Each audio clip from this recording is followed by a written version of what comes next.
This tutorial shows you how to modify the labels in a Maptitude map. You can change the style of labels for an entire layer, a feature display, a selection set, or even an individual feature. Use the Display Manager to make most changes to labels. If the Display Manager is not visible, choose Map, Display Manager toolbar. Click the label symbol next to an item to change its label settings. Choose the font, style, and other settings, and click OK. Maptitude updates the labels on the map. Labels on areas are normally placed at the center of the area and set to prevent overlaps. Notice that the Isle of Man label is no longer shown because it would overlap with the United Kingdom label. Also notice that the Ireland label is partially cropped when it is centered within its area. If you do not want to see partial label like this, you can check this box, and when I click Apply, you can see that the partial label is no longer displayed. However, you can also choose the Smart Alignment option. This tells Maptitude to try and fit the area labels somewhere in the visible portion of the map. Notice now that Ireland and France are labeled on the map. Maptitude also moves the United Kingdom label to make room for the Isle of Man label. In general, you will want to use Smart Alignment with your labels to maximize the number of features that get labeled. On the Overlaps tab, you can choose to use an alternate field if there's not enough room for the entire label. For example, I can choose to show the country code if there is not enough room for the whole country name.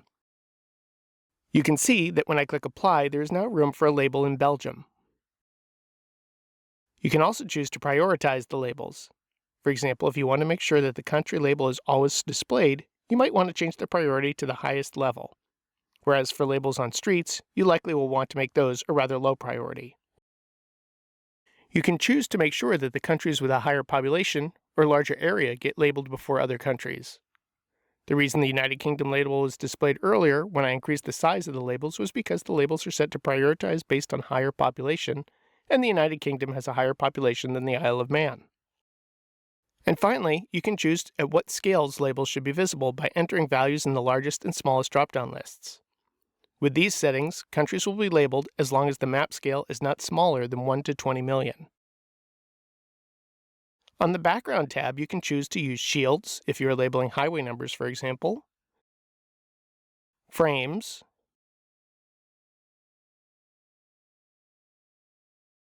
and I will click Apply here so you can see what these look like.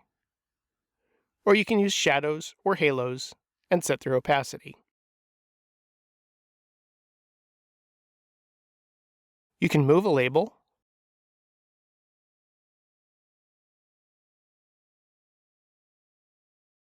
and you can change the style of a label by right-clicking on it and choosing Customize Style.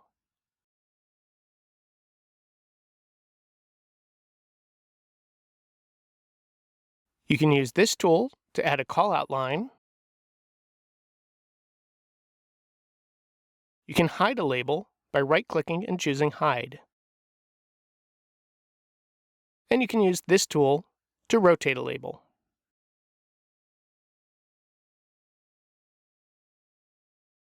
Finally, you can restore any label that you have moved or rotated by right-clicking on it and choosing Restore Default Location. And you can restore all labels to their default locations by choosing Map, Labels, Undo Label Customizations.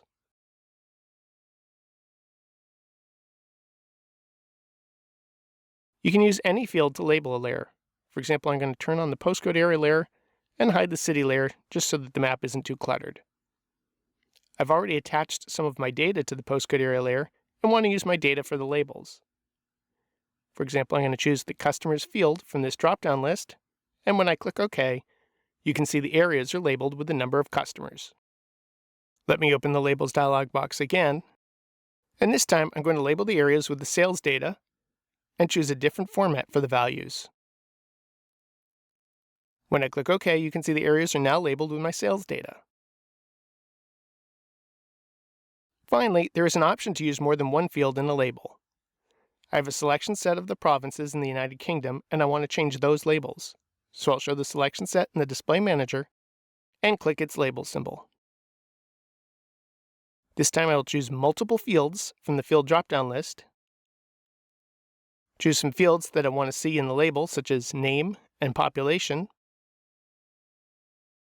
And Maptitude gives me the option of using different colors for the fields, so I'll display the population in black.